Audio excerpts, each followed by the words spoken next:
the darkest hour in your career, but what was the darkest hour for you in writing? Did you ever feel like throwing up your hands and quitting?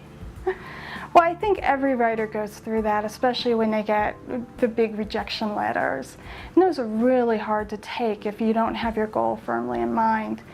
I was pretty lucky in that most of the time my rejection letters were actually personalized, and so I had the chance to learn something from each of them. And also, I knew that that really just meant it wasn't the right project for that one person. It didn't mean that I wasn't on the right path or headed towards the right goal.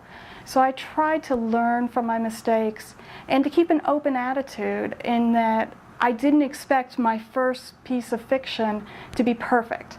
I knew that I always had to keep working and trying to write more and to improve my writing and to reach an audience. Did you have to rewrite? Did you do a lot of rewriting? Well, for Lifelines, because we had such a broad concept to start with, my editor, Shannon at Berkley, we did work together very closely. And so I wrote the actual first draft, about 400 pages of manuscript, pretty quickly. But that's because then we went back and we fine-tuned it and polished it to fit into the concept that we wanted to achieve. What keeps you going and what keeps you inspired? Well, as a doctor, my patients inspire me, and I learn more from them than I could from any medical textbook.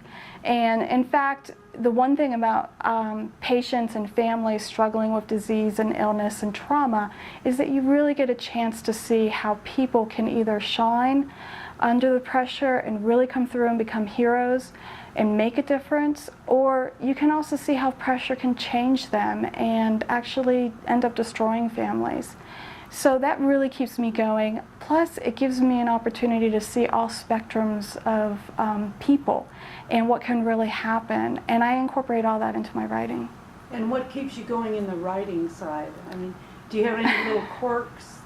Well, I'm pretty much just addicted to it. I probably would need a 12-step program to stop, but my biggest thrill of writing is that when I can actually surprise myself. If I start writing a scene, because I don't plot ahead of time, so I have no idea what's going to happen when I sit down and start writing, and all of a sudden the characters take over and they surprise me, that to me is just so thrilling and exciting that it feeds that addiction, and I have to come back and do more.